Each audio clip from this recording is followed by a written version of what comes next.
ધોરણ 12 વિષય વાણિજ્ય વ્યવસ્થા અને સંચાલન યુનિટ નંબર 2 સંચાલનના સિદ્ધાંતો। મિત્રો આપણે ગયા લેક્ચરની અંદર વૈજ્ઞાનિક સંચાલનના સિદ્ધાંતો છે એ પૂરા કર્યા હતા। ફ્રેડરિક ટેલરે જે કે વૈજ્ઞાનિક સંચાલનના સિદ્ધાંતો જે 8 સિદ્ધાંતો આપ્યા હતા તે વિશે આપણે વાત કરી હતી। આજના દિવસે આપણે વૈજ્ઞાનિક સંચાલનના સિદ્ધાંતોની પ્રયુક્તિઓ વિશે ભણવાના છીએ। સામાન્ય રીતે આ પ્રયુક્તિઓ શું છે, પ્રયુક્તિઓ કોને કહેવાય છે, એની અંદર કઈ કઈ બાબતો છે ધ્યાન રાખવી જોઈએ અથવા તો ધ્યાન રાખવામાં આવે છે તેના વિશે અભ્યાસ કરવાનો છે। સામાન્ય રીતે જોઈએ તો ફ્રેડરિક ટેલરે જે કાંઈ 8 વૈજ્ઞાનિક સંચાલનના સિદ્ધાંતો આપ્યા છે એ સિદ્ધાંતોને આધારે એની 3 પ્રકારની પ્રયુક્તિઓ છે એની રજૂઆત કરી છે, એની વાત કરી છે। જેમાં પહેલું ગતિ નિરીક્ષણ, બીજું સમય નિરીક્ષણ અને ત્રીજું વેતન દરની પદ્ધતિઓ। આ ત્રણે શું છે, એની અંદર કઈ કઈ બાબતોનો સમાવેશ થાય છે, કઈ કઈ બાબતો એની અંદર ધ્યાન રાખવી જોઈએ, આની વાત છે એ કરવામાં આવી છે। ઉદાહરણ તરીકે ગતિ નિરીક્ષણ હોય તો એ પ્રકારે વ્યવસ્થા ઊભી કરવી જોઈએ એકમની અંદર કે જેથી કરીને ખોટું જે હલનચલન થાય છે કર્મચારીઓનું, એ કર્મચારીઓનું ખોટું હલનચલન બંધ થાય અને સંપૂર્ણ છે એકમની અંદર એકમના કાર્યો ઉપર છે ધ્યાન આપે, જેથી કરીને ઉત્પાદન છે સરળ બને, ઉત્પાદન ઝડપથી થાય અને ઉત્પાદન ઝડપથી થાય તો નફાની પ્રક્રિયા છે ઝડપથી મળે છે, નફો છે વધારે પ્રમાણમાં મળે છે, કેમ કે ઉત્પાદન વધે એટલે નફો છે વધારે મળવાનો અને નફો વધારે મળે તો એકમનો ધ્યેય છે ઝડપથી સિદ્ધ થાય છે। એ જ રીતે સમય નિરીક્ષણ છે, વ્યક્તિ કઈ કઈ જગ્યાએ સમય છે બગાડે છે અને એ સમય બગાડ જે કરે છે એમાં કઈ રીતે ઘટાડો કરી શકાય તો એ સમય નિરીક્ષણની અંદર ધ્યાન રાખવામાં આવ્યું છે। આ ઝીણી બાબતની અંદર જે કર્મચારીઓ છે એ સમય ઘણી વખત બગાડતા હોય છે। ઉદાહરણ તરીકે કલાકનો બ્રેક પડ્યો હોય તો એ 1 કલાકની અંદર વ્યક્તિ છે બ્રેકમાંથી પાછો નથી આવતો, જમી કાઢીને પાછો નથી આવતો, 1 કલાક કરે છે, સવા કલાક કરે છે, 1 કલાકને 10 મિનિટ કરે છે, તો સમય કઈ રીતે એનો ઓછો બગડે એ પ્રકારનું ધ્યાન છે આ સમય નિરીક્ષણની અંદર રાખવામાં આવ્યું છે। સામાન્ય રીતે ઘણી વખત એકમની અંદર આમ તો કહેવાય નહીં પરંતુ એવું પણ બને છે કે એકમની અંદર વ્યક્તિને શું થાય તો કે વ્યસન કોઈ પણ પ્રકારનું, આપણે ગુજરાતમાં ખાસ આવું જોવા મળે કે કોઈ વ્યક્તિ છે પાન માવો ખાતો હોય તો પાન માવો બગાડ ખાતા છે 10 મિનિટ કાઢી નાખે, ભાઈબંધ દોસ્તાર હારે ઊભો રહી જાય છે, તો વ્યક્તિનો સમય છે કઈ રીતે ઓછો બગડે એવા પ્રકારની વાત આ સમય નિરીક્ષણની અંદર કરવામાં આવી છે। અને છેલ્લી વાત છે છેલ્લી વાત જે કરવામાં આવી છે એ વેતન નિરીક્ષણની કરવામાં આવી છે। આ વેતન નિરીક્ષણ એટલે શું તો કે કર્મચારીઓને એના કામ પ્રમાણે એનું વેતન આપવામાં આવે। ઉદાહરણ તરીકે જે વ્યક્તિ વધારે કામ કરે છે તો એને વધારે વેતન મળે, જે વ્યક્તિ ઓછું કામ કરે છે તો એને ઓછું વેતન આપવામાં આવે। ઉદાહરણ તરીકે કોઈ વ્યક્તિ છે ધારો કે એકમની અંદર 50 કોઈ ધંધાકીય એકમમાં 50 ઉત્પાદનના એકમો છે તૈયાર કરે છે, એકમે નક્કી કર્યું કે એક ઉત્પાદનનું એકમ જો બનાવે તો એને 10 રૂપિયા આપવામાં આવે, તો 50 એકમ બનાવે તો કેટલા મળે છે તો આપણને ખબર છે 500 રૂપિયા મળે, તો વ્યક્તિને હકીકતમાં મળવાપાત્ર કેટલા છે 500 રૂપિયા છે। કોઈ વ્યક્તિ 40 એકમ ઉત્પાદન કરશે તો એને કેટલા મળશે 400 રૂપિયા। તો અલગ વ્યક્તિઓની કાર્યક્ષમતા પ્રમાણે, ઉત્પાદન ક્ષમતા પ્રમાણે એને શું આપવું જોઈએ, વેતન આપવું જોઈએ। તો આ વિવિધ પ્રકારના વેતન દરની પદ્ધતિ સામાન્ય રીતે આ વૈજ્ઞાનિક સંચાલનના સિદ્ધાંતોની અંદર કરવામાં આવી છે। એક પછી એક આ સિદ્ધાંતો જે આપ્યા છે એ જોતા જઈએ અને એક પછી એક વાતો છે એની સમજતા જઈએ છીએ। ચાલો સૌથી પહેલો આપણે વૈજ્ઞાનિક સંચાલનના સિદ્ધાંતોની પ્રયુક્તિની અંદર પહેલી પ્રયુક્તિ આપણે લઈએ છીએ, કઈ છે સમય નિરીક્ષણ। પહેલી પદ્ધતિ કઈ છે સમય નિરીક્ષણ।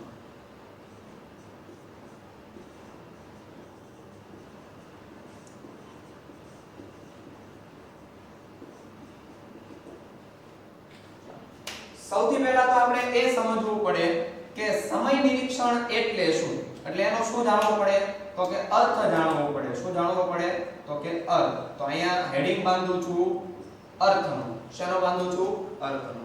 તેનો અર્થ એ પ્રકારે આપવામાં આવ્યો છે કે કોઈ પણ કાર્યનો ભાગ પૂર્ણ કરવા માટે જેટલો સમય લાગે તે અંગે વૈજ્ઞાનિક રીતે કરવામાં આવતો અભ્યાસ એટલે સમય નિરીક્ષણ. ફરી વખત, સમય નિરીક્ષણ એટલે શું? તો કે કોઈ પણ કાર્યનો ભાગ પૂર્ણ કરવા માટે, ઉદાહરણ તરીકે હમણાં વાત કરી, ધારો કે કોઈ એક ચીજ વસ્તુનું ઉત્પાદન કરવું છે અને ધારો કે એના માટે 10 મિનિટનો સમય લાગે છે. કેટલા મિનિટનો? તો કે 10 મિનિટનો સમય લાગે છે. તો 10 એકમ ઉત્પાદન કરવા હશે તો કે 100 મિનિટ જોશે. કેટલી? 100 મિનિટ. પરંતુ એવું નહીં કે ભાઈ 10 એકમ એક એકમ ઉત્પાદન કરવું છે તો એપ્રોક્સિમેટ છે 10 મિનિટ થાય જ તે. ઘણી વખત એવું થાય કે એક કરતા વધારે ઉત્પાદન છે એ કરવું હોય ત્યારે તો કે એનો સમય 100 મિનિટ નહીં 90 મિનિટમાં થઈ જાય. શું કામ? તો કે પહેલું જો ઉત્પાદન કરવું હોય તો એના માટે સમય લાગે છે, એ પદ્ધતિ સમજવી પડે, પરંતુ પછીના એકમો ઉત્પાદન કરવા માટે તો કે ઝડપથી છે કાર્ય થતું હોય છે. તો એના માટે છે વૈજ્ઞાનિક, શું આપ્યું છે? તો કે વૈજ્ઞાનિક રીતે જો એનો અભ્યાસ કરવામાં આવે તો એ અભ્યાસ કયા પ્રકારનો કહેવાય છે? તો કે સમય નિરીક્ષણ તરીકે ઓળખવામાં આવે છે. તો સૌથી પહેલા આપણે એની વ્યાખ્યા લખીએ છીએ જેથી કરીને ધ્યાનમાં આવે કે કોઈ પણ કાર્યનો ભાગ પૂર્ણ કરવા માટે જેટલો સમય લાગે, કોઈ પણ કાર્યનો ભાગ પૂર્ણ કરવા માટે જેટલો સમય લાગે, એટલે એક એકમ ઉત્પાદન કરવું હોય તો 10 મિનિટનો સમય થાય, તો એ શું થયું આપણા માટે? તો કે 10 મિનિટ એ કાર્ય પૂર્ણ કરવા માટેનો સમય છે. પૂર્ણ કરવા માટે તે અંગે વૈજ્ઞાનિક રીતે કરવામાં આવતો અભ્યાસ, તે અંગે વૈજ્ઞાનિક રીતે કરવામાં આવતો અભ્યાસ એટલે શું થાય છે? તો કે સમય નિરીક્ષણ તરીકે ઓળખવામાં આવે છે. ફરી વખત છે આપણે વ્યાખ્યા છે સમજીએ કે કોઈ પણ કાર્યનો ભાગ પૂર્ણ કરવા માટે જેટલો સમય લાગે છે, એક એકમ ઉત્પાદન કરવું હોય તો એના માટે તો કે ભાઈ 5 મિનિટનો સમય લાગે છે, 10 મિનિટનો સમય લાગે છે. તો આ શું છે? તો કે એક કાર્ય પૂરું કરવું છે તો 5 મિનિટનો સમય શું થયું? તો કે કાર્ય કરવા માટેનો સમય છે. આ કાર્ય કરવાને પૂર્ણ કરવા માટે જેટલો સમય લાગે છે તે અંગે વૈજ્ઞાનિક રીતે કરવામાં આવતો અભ્યાસ, આ હકીકતની અંદર 5 જ મિનિટ લાગે છે કે એના કરતા ઓછી મિનિટ લાગે છે કે એના કરતા વધી જાય છે મિનિટો, તો એ શું છે? વૈજ્ઞાનિક અભ્યાસ કરવામાં આવે છે. ઘણી વખત એવું બને કે આ કાર્ય છે એ કરતી વખતે ઘણી વખત દ્વિધા ઊભી થતી હોય, કોઈ મુશ્કેલી ઊભી થતી હોય છે.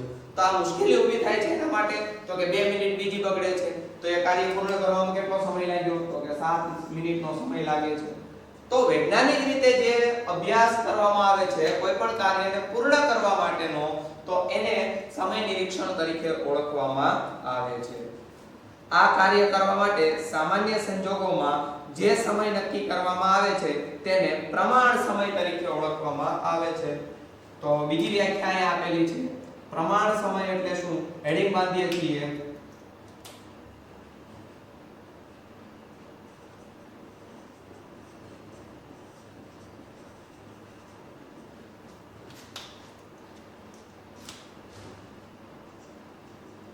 કોઈ કાર્ય પૂર્ણ કરવા માટે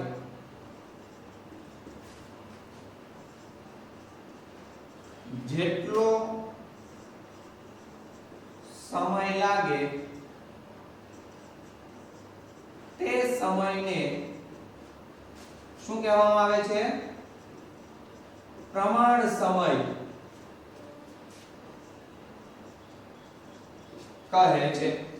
જે કાર્ય પૂર્ણ કરવું છે એના માટે ધારો કે 5 મિનિટનો સમય લાગ્યો, તો આ 5 મિનિટ આપણા માટે શું થશે? પ્રમાણ સમય. શું થશે?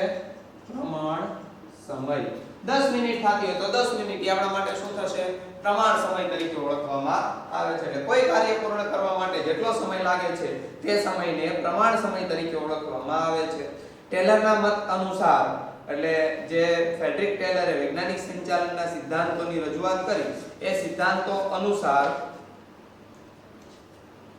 જે કાર્ય જે તે સમયમાં પૂર્ણ થવું જોઈએ તેની કાળજીપૂર્વકનો અભ્યાસ એ સમય નિરીક્ષણ છે નક્કી કરવામાં આવેલો છે કે એક કાર્ય પૂર્ણ કરવા માટે 1 કલાકનો સમય લાગે તો એ 1 કલાક એના માટે પ્રમાણ સમય થયો અને નક્કી કરેલા સમયની અંદર જ ટેલર શું કહે છે એ કાર્ય પૂર્ણ થઈ જવું જોઈએ જો એના કરતાં વધારે સમય લાગે તો ધ્યેય સિદ્ધિ આપણને મોડી મળે છે એના કરતાં ઓછો સમય લાગે તો ધ્યેય સિદ્ધિ આપણને જલ્દી મળે છે પરંતુ વૈજ્ઞાનિક સંચાલનના સિદ્ધાંતોની અંદર સમય નિરીક્ષણ છે એકદમ ઝીણવટપૂર્વક કરવામાં આવેલું હોય છે એટલા માટે કહેવામાં આવે છે કે જેટલો સમય છે નક્કી કરવામાં આવ્યો છે એ જ સમયની અંદર એ કાર્ય પૂર્ણ થઈ જવું જોઈએ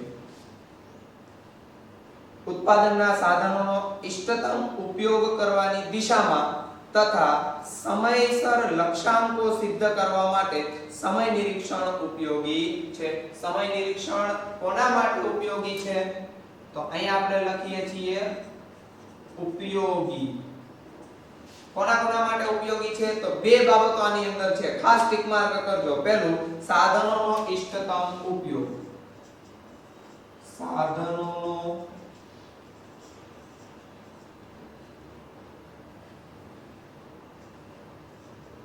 ઇષ્ટતમ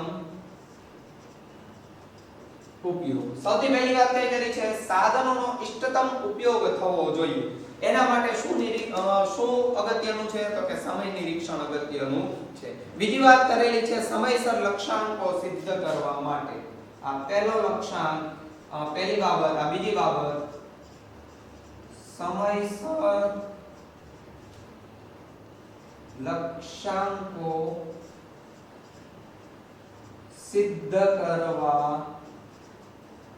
માટે શું ઉપયોગી છે તો સમય નિરીક્ષણ ઉપયોગી છે મિત્ર આ એમસીક્યુ ની અંદર ખાસ ઉપયોગી છે કે સમય નિરીક્ષણ નીચેનામાંથી કઈ બાબતો માટે ઉપયોગી છે તો આ બે બાબતો માટે ઉપયોગી છે ઓપ્શન ની અંદર આ જ્યારે બે બાબતો બતાય ત્યારે બે બાબતોમાંથી કોઈ પણ એક બાબત ટિક માર્ક કરવાની પણ બંને એક સાથે નહીં આવી હોય આ પહેલી વાત કોઈ પણ એક જ બાબત આ બે માંથી એક આપી હશે ઓકે તો સાધનોનો ઇષ્ટતમ ઉપયોગ કરવા માટે શું ઉપયોગી છે તો કે સમય નિરીક્ષણ સ્વાભાવિક છે ને મહત્તમ ઉપયોગ સાધનોનો કઈ રીતે કરી શકાય વધારેમાં વધારે ઉપયોગ કઈ રીતે કરી શકાય તો વધારેમાં વધારેનો ઉપયોગ એ સમયના આધારે થાય ને 5 મિનિટની જગ્યાએ 10 મિનિટ ઉપયોગ થાય 15 મિનિટ ઉપયોગ થાય તો એ શું છે તો કે સમય નિરીક્ષણ છે સાધનોનો ઇષ્ટતમ ઉપયોગ કરવો એ સમય નિરીક્ષણની અંદર સમાવેશ થાય છે બીજું સમયસર લક્ષ્યાંકો સિદ્ધ કરવા માટે જો કાર્ય છે એ જે સમય નક્કી કર્યો છે એ જ સમયની અંદર ધારો કે પૂર્ણ થઈ જાય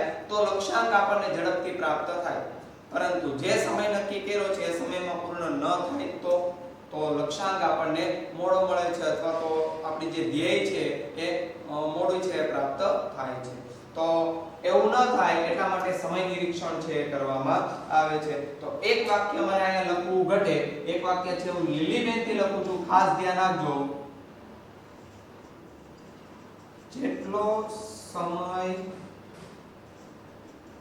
કાર્ય પૂર્ણ કરવા નક્કી કર્યો હોય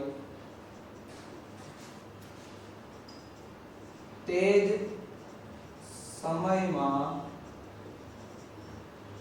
પૂર્ણ કરવું શું પૂર્ણ કરવું તો કે કાર્ય શું પૂર્ણ કરવું છે કાર્ય તો આ ખાસ બાબત ધ્યાનમાં રાખવી જોઈએ ઓકે તો મુખ્યત્વે આની અંદર ચાર બાબતો છે સમય નિરીક્ષણ સમજાવો હોય તમને 2 માર્ક ની અંદર પૂછી શકે તો અલગથી છે મુદ્દો પૂછાય તો સમય નિરીક્ષણની અંદર સૌથી પહેલા આપણે એનો અર્થ લખવો જોઈએ ઓકે તો અર્થ છે કોઈ પણ કાર્યનો ભાગ પૂર્ણ કરવા માટે જેટલો સમય લાગે તે અંગે વૈજ્ઞાનિક રીતે તૈયાર કરવામાં આવતો અભ્યાસ એટલે શું છે તો કે સમય નિરીક્ષણ છે ઓકે પડછાયો આવે છે એ ધ્યાન આપજો હવે આ બાજુ બીજું છે પ્રમાણ સમય તો ધારો કે કોઈ પણ કાર્ય પૂર્ણ કરવા માટે જેટલો સમય લાગે છે એ સમયને શું કહેવાય? પ્રમાણ સમય તરીકે ઓળખવામાં આવે છે. 1 કલાક લાગે એક કાર્ય પૂર્ણ કરતા, 5 મિનિટ લાગે, 10 મિનિટ લાગે, તો એ શું થઈ ગયું? પ્રમાણ સમય તરીકે ઓળખવામાં આવે છે. જે કાર્ય જેટલા સમયમાં નક્કી કરવામાં આવ્યું છે તેટલા જ સમયમાં છે પૂર્ણ થવું જોઈએ. જો પૂર્ણ ન થાય તો ધ્યેય સિદ્ધિ આપણને ઝડપથી પ્રાપ્ત થતી નથી, એ મોડી પ્રાપ્ત થાય છે. કોણ ઉપયોગી? કોના માટે ઉપયોગી છે? તો કે પહેલું, સાધનોનો ઇષ્ટતમ ઉપયોગ કરવા માટે શું ઉપયોગી છે? સમય નિરીક્ષણ ઉપયોગી છે. અને સમયસર લક્ષ્યાંકો સિદ્ધ કરવા માટે શું ઉપયોગી છે? સમય નિરીક્ષણ ઉપયોગી છે. તો સૌથી પહેલો મુદ્દો છે એ અહીં પૂર્ણ થાય છે. સંચાલનના વૈજ્ઞાનિક સંચાલનના સિદ્ધાંતોની પ્રયુક્તિઓનો પહેલો મુદ્દો કયો છે? તો કે સમય નિરીક્ષણ છે. ઓકે, હવે એના પછી બીજો મુદ્દો લઈએ છીએ આપણે, ગતિ નિરીક્ષણ. કયો લઈએ છીએ? ગતિ નિરીક્ષણ લઈએ છીએ.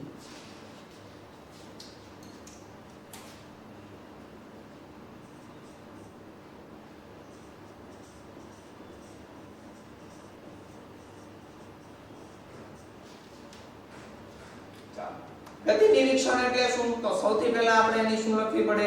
વ્યાખ્યા લખવી પડે. વ્યાખ્યા છે સમજવી પડે. તો સૌથી પહેલા હું અહીંયા લખું છું અર્થ.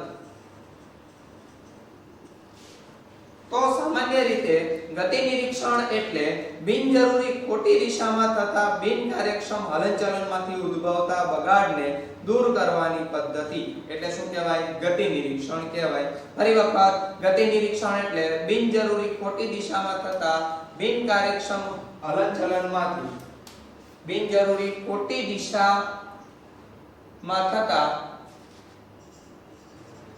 બિનજરૂરી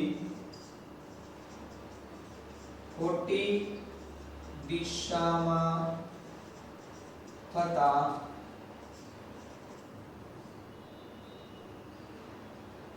બિન કાર્યક્ષમ હલનચલનને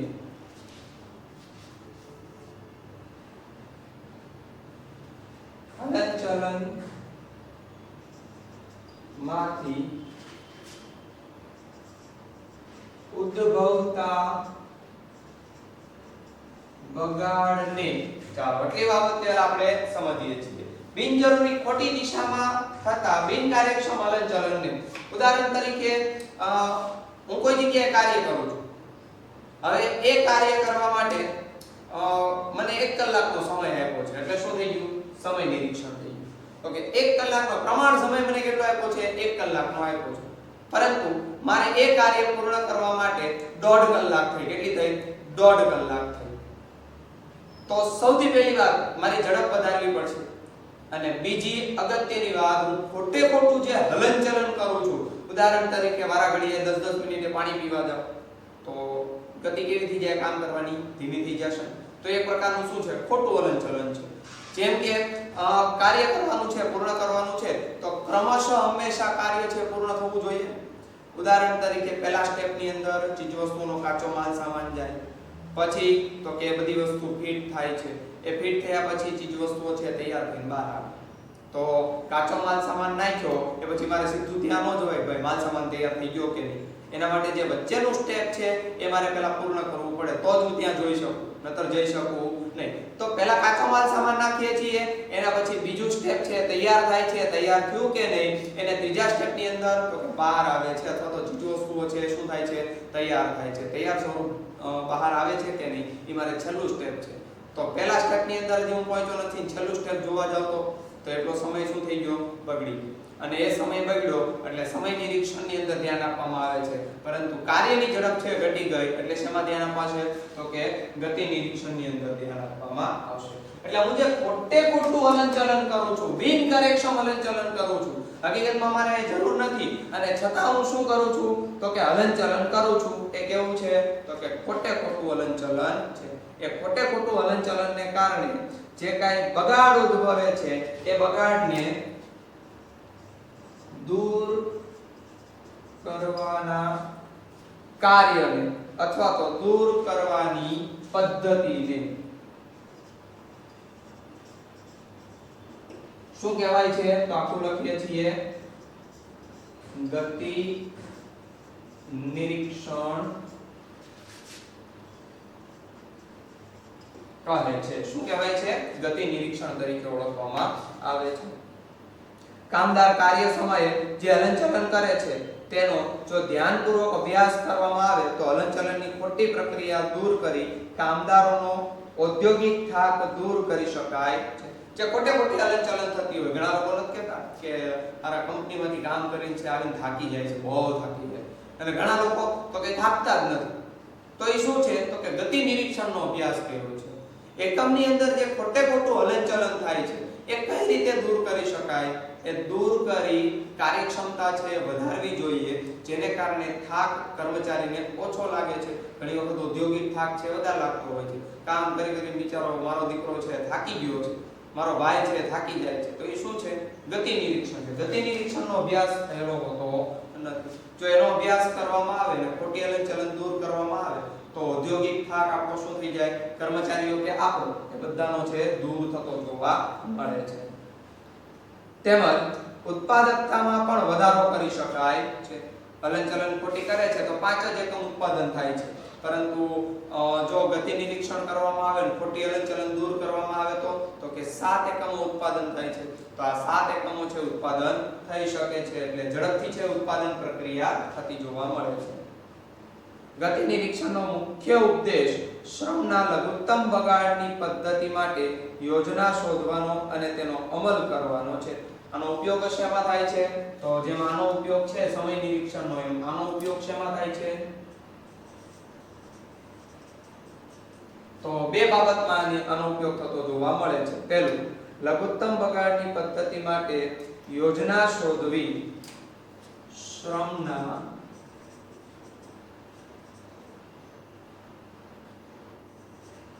લઘુત્તમ બગાડની પદ્ધતિ માટે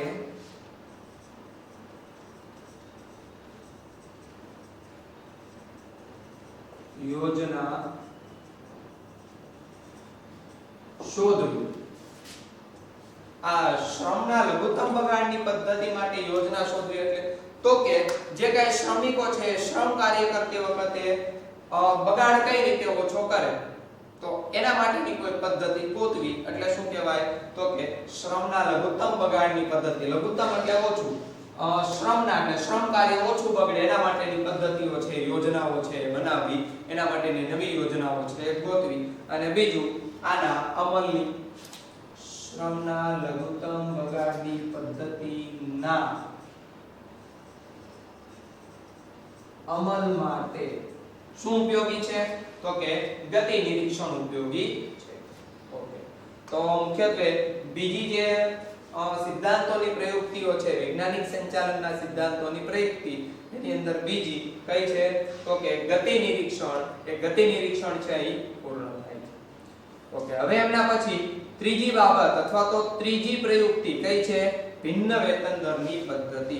ઓકે, તો સૌથી પહેલા આપણે અહીં ભાગલા પાડોને રાજ કરો અને ત્રીજી પદ્ધતિ કઈ છે? ભિન્ન વેતન દરની પદ્ધતિ. ભિન્ન વેતન દરની પદ્ધતિ એટલે શું? તો કે દરેક વ્યક્તિને વેતન દર કેવું આપવું જોઈએ? ભિન્ન આપવું જોઈએ, અલગ આપવું જોઈએ. એને કહેવાય છે ભિન્ન વેતન દરની પદ્ધતિ. ચાલો તો એ જોઈએ.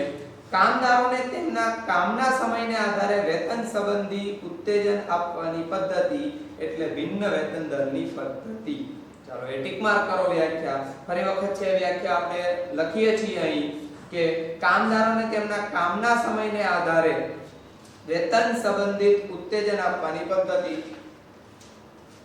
તો સૌથી પહેલા આપણે અહીંયા લખીએ છીએ એમનો અર્થ. તો ભિન્ન વેતન દરની પદ્ધતિ શું છે? તો કે કામદારોને તેમના કામના સમયે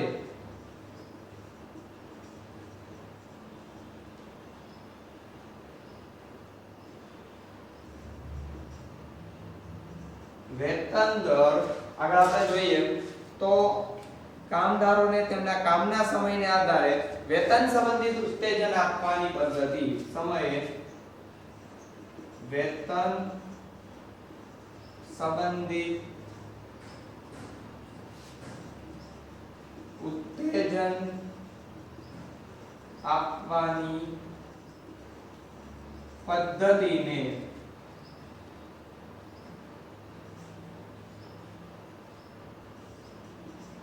વેતન દરની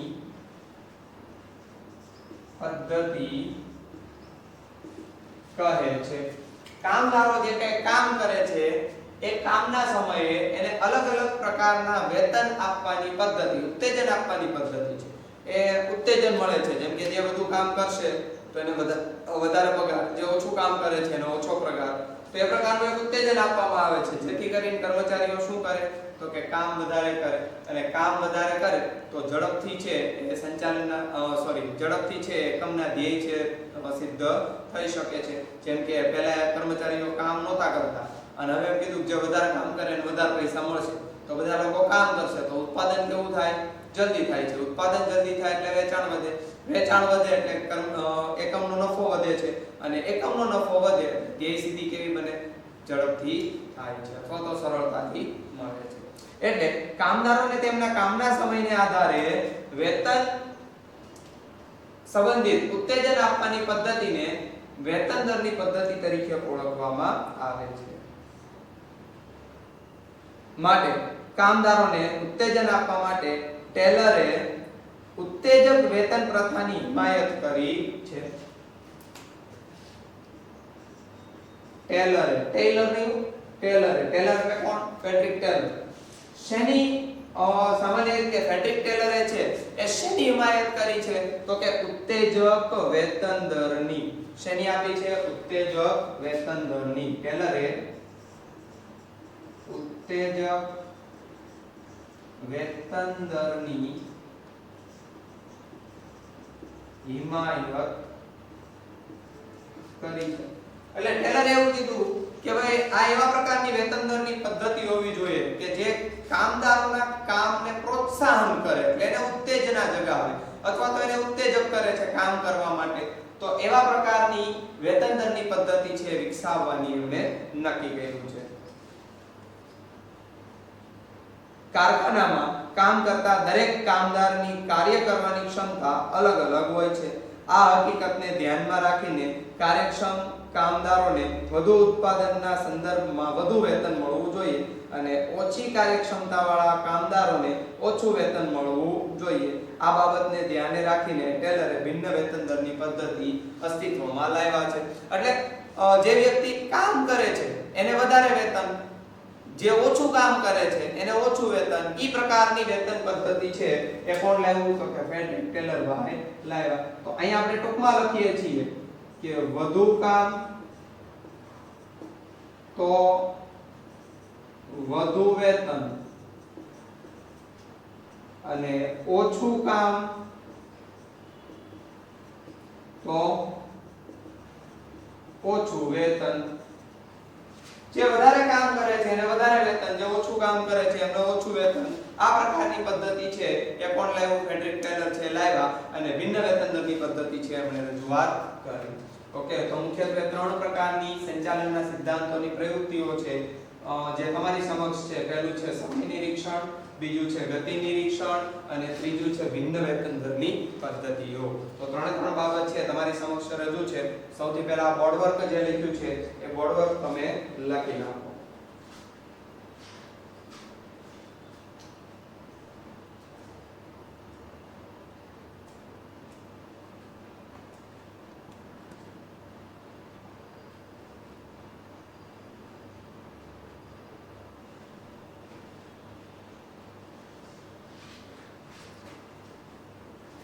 ઓકે, તો વિડિયો પોઝ કરીને તમે આ બોર્ડ વર્ક છે લખી નાખ્યું હશે.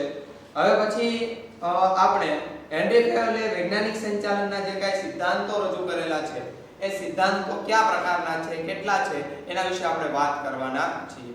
પરંતુ એ પહેલા જે કાંઈ હેનરી ફેયરલે જે કાંઈ વૈજ્ઞાનિક સંચાલનના સિદ્ધાંતોની રજૂઆત કરી તો એને મુખ્યત્વે 6 બાબતોની અંદર એક સમજ માટે અને સરળતા માટે 6 બાબતોમાં વિભાજિત કરવામાં આવ્યા છે. આજે 14 સિદ્ધાંતો હેનરી ફેવલે જે રજૂઆત કરી એ હેનરી ફેવલના સિદ્ધાંતોને 6 ભાગની અંદર એને રજૂઆત કરી છે. એ 6 બાબતો છે સૌથી પહેલા આપણે જોઈએ છીએ કે કઈ પ્રકારની છે. તો એ પહેલા આપણે આજે બોર્ડ વર્ક આપ્યું છે એ બોર્ડ વર્ક ભૂસી નાખીએ.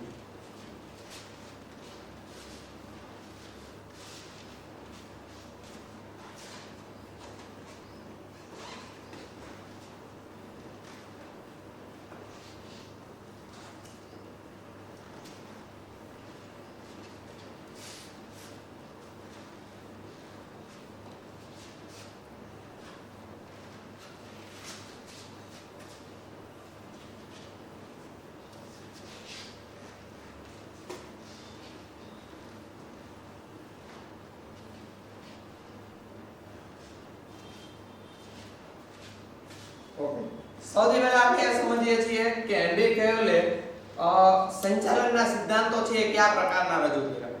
તો સામાન્ય રીતે હેનરી ફેવલે 14 પ્રકારના સિદ્ધાંતો છે એની રજૂઆત કરી અને આધુનિક યુગ સાથે વધારે સુસંગત છે એટલે વધારે સંકળાયેલા છે.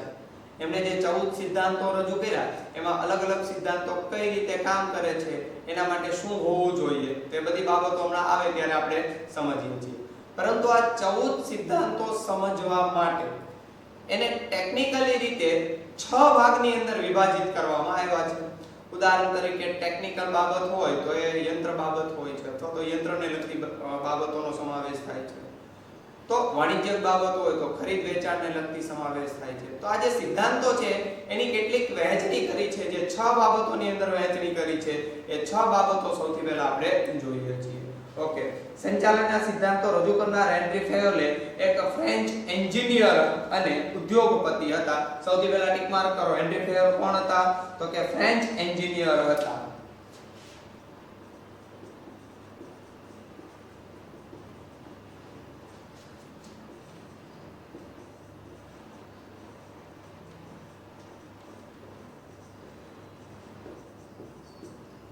ફ્રેન્ચ એન્જિનિયર હતા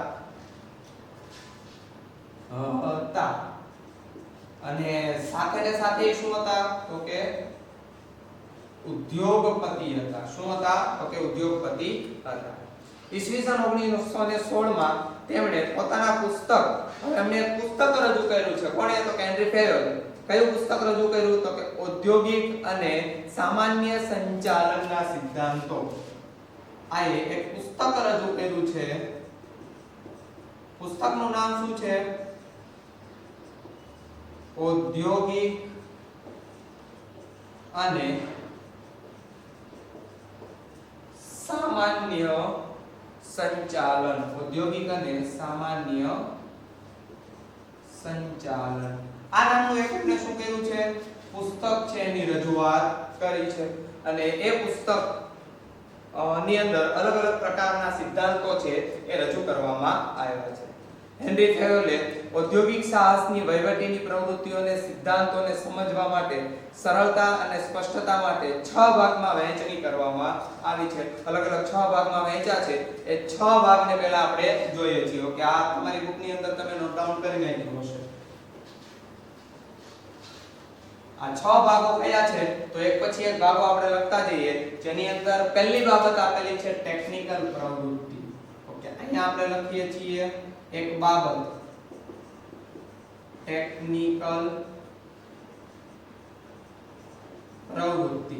આ ટેકનિકલ પ્રવૃત્તિની અંદર શેનો સમાવેશ થાય છે? તો કે એની અંદર કારખાનાના યંત્રો તેમજ ઉત્પાદનને લગતી પ્રવૃત્તિઓનો સમાવેશ થાય છે. આ 6 બાબતો જે એને જે સિદ્ધાંતો આપ્યા છે 14 સિદ્ધાંતો એમને સરળતા માટે અને સ્પષ્ટ કરવા માટે કેટલીક બાબતો છે રજૂ કરીએ. 6 બાબતો, જેની અંદર પહેલી બાબત છે ટેકનિકલ પ્રવૃત્તિ. આ ટેકનિકલ પ્રવૃત્તિઓની અંદર કેનો સમાવેશ થાય છે? તો કે પહેલું કારખાનાના યંત્રો અને બીજું ઉત્પાદનને લગતી પ્રવૃત્તિઓ. તો કારખાનાના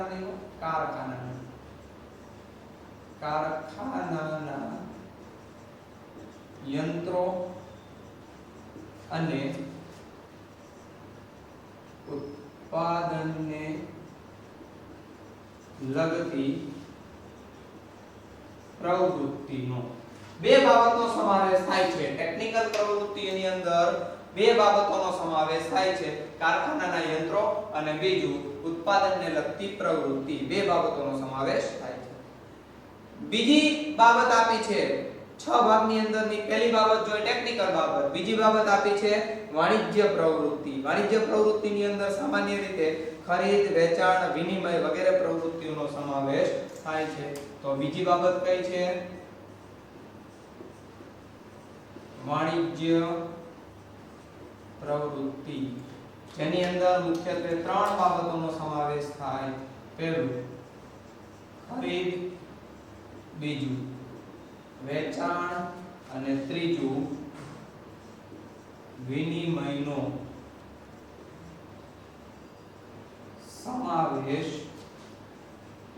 થાય પ્રવૃત્તિનો અહીં લખી નાખીએ સમાવેશ થાય ઓકે તો બીજી બાબત એટલે કે વાણિજ્ય પ્રવૃત્તિ એની અંદર કઈ બાબતોનો સમાવેશ થાય છે તો કે ખરીદ વેચાણ અને વિનિમયનો સમાવેશ થાય છે ઓકે ત્રીજી બાબત આપી છે નાણાકીય પ્રવૃત્તિ ત્રીજી બાબત કઈ છે 6 બાબતોમાંની ત્રીજી તો કે નાણાકીય પ્રવૃત્તિ હવે જે નાણાકીય પ્રવૃત્તિ થાય છે તો એમાં કઈ બાબતોનો સમાવેશ થાય છે તો એની અંદર પહેલું મૂડીની પ્રાપ્તિ એનો ઉપયોગ કઈ રીતે કરવો એની જાળવણી કરવી અને પુનઃરોકાણ કઈ રીતે કરવું આ 4 બાબતોનો સમાવેશ થાય છે સૌથી પહેલા છે મૂડીની પ્રાપ્તિ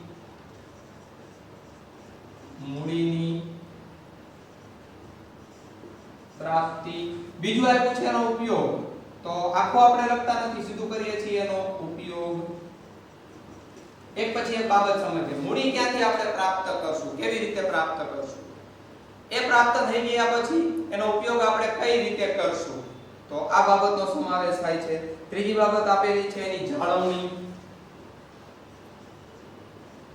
ભંડોળની જાળવણી કઈ રીતે કરશું અને ચોથી બાબત આપણને આપવામાં આવેલી છે પુનઃરોકાણ તો આ 4 બાબતોનો સમાવેશ થાય છે નાણાકીય પ્રવૃત્તિઓની અંદર 4 બાબતો સૌથી પહેલા મૂડી ક્યાંથી પ્રાપ્ત કરશું કેવી રીતે પ્રાપ્ત કરશું મૂડી મળી ગયા પછી એનો ઉપયોગ કઈ રીતે કરશું એ મૂડી મળ્યા પછી એની જાળવણી આપણે કઈ રીતે કરશું ગમે એના ખર્ચ કરી નાખશું ગમે તે વસ્તુ લેવા મળશું તો કે એની જાળવણી કઈ રીતે કરશું અને એ પૈસાનું નફો થયા પછી એનું ફરી વખત રોકાણ કેવી રીતે થાય તો એના અંગેની વાત આ નાણાકીય પ્રવૃત્તિઓની અંદર કરવામાં આવી છે એના પછી ચોથું છે સંરક્ષણની પ્રવૃત્તિ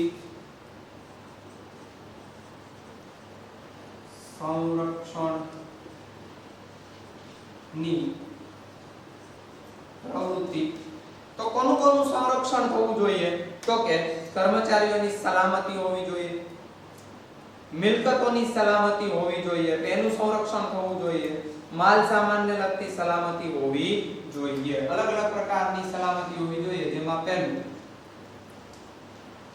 કર્મચારીઓની સલામતી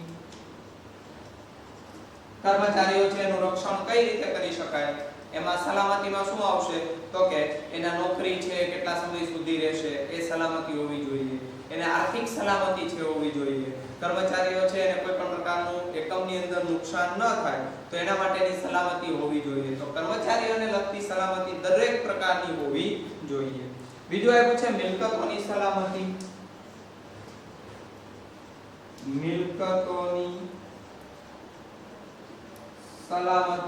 મિલકત છે એને કઈ રીતે સાચવી શકાય ઘણી વખત ઘણા એકમોની અંદર કેવું હોય કે એક વખત એનો ઉપયોગ થાય ને પછી એનું ઓઇલિંગ ન કરવામાં આવે એમાં ઘસારો છે બાદ કરવામાં આવે એને યોગ્ય જાળવણી કરવામાં આવતી નથી તો યોગ્ય જાળવણી છે યંત્રની થવી જોઈએ જેથી કરીને એનો લાંબા સમય સુધી આપણે ઉપયોગ પણ કરી શકીએ છીએ તો એ શું છે તો કે મિલકતની જાળવણી છે જેથી કરીને મિલકત છે અથવા જમીન હોય મકાન હોય આ બધી જ બાબતો છે એ લાંબા સમય સુધી સાચવી શકાય છે અને એનો ઉત્પાદનની અંદર ફાળો છે વધારે ને વધારે મહત્તમ ફાળો લઈ શકીએ છીએ. અને ત્રીજું આપેલું છે માલ સામાનની સલામતી.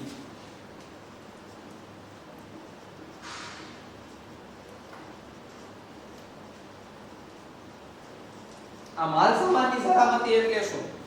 તો કે કાચો માલ સામાન ધારો કે કોઈ એકમ ખરીદે છે, એક કાચો માલ સામાન ખરીદ્યા પછી તાત્કાલિક બધો છે એની અંદર વપરાઈ જતો નથી.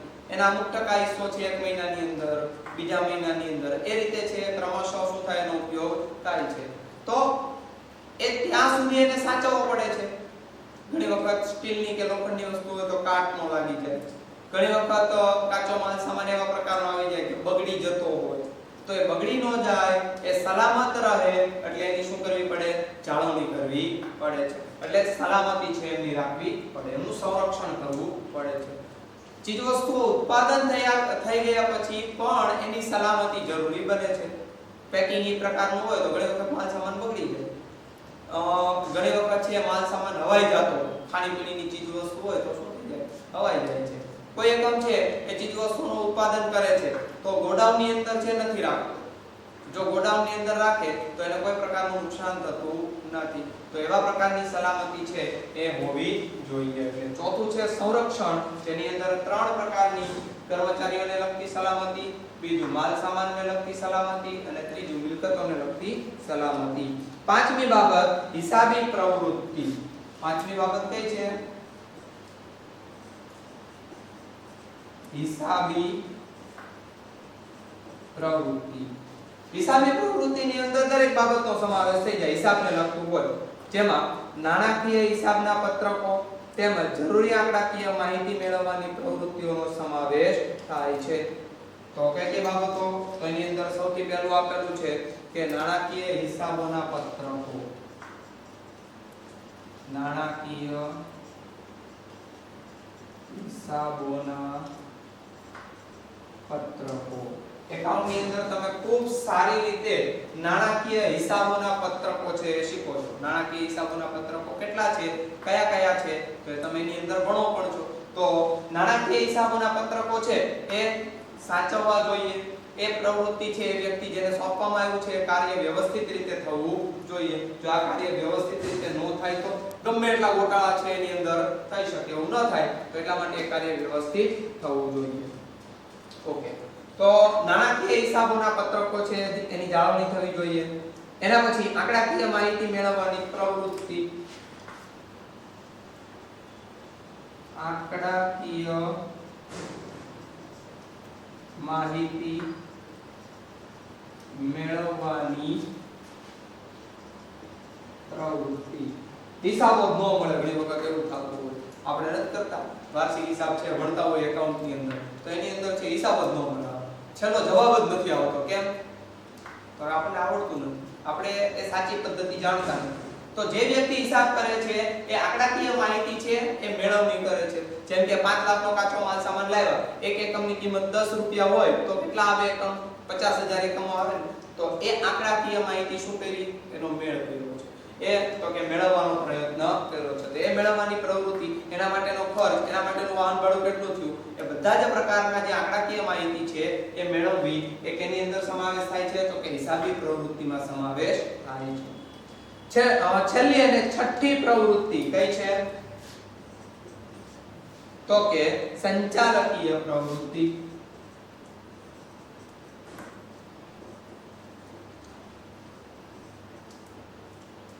સંચાલનની પ્રવૃત્તિમાં કઈ બાબતોનો સમાવેશ થાય છે? તો તમે અગાઉ 5 બાબતો શીખી ગયા ને, કઈ કઈ? તો તમને લોકોને યાદ પણ છે. તો એ 5 બાબતોનો સમાવેશ એ સંચાલકીય પ્રવૃત્તિમાં થાય છે, જેની અંદર આયોજન, વ્યવસ્થા તંત્ર, દોરવણી, સંકલન અને અંકુશ વગેરે જેવી પ્રવૃત્તિઓનો સમાવેશ થાય છે. કઈ પ્રવૃત્તિ? તો કે આયોજન,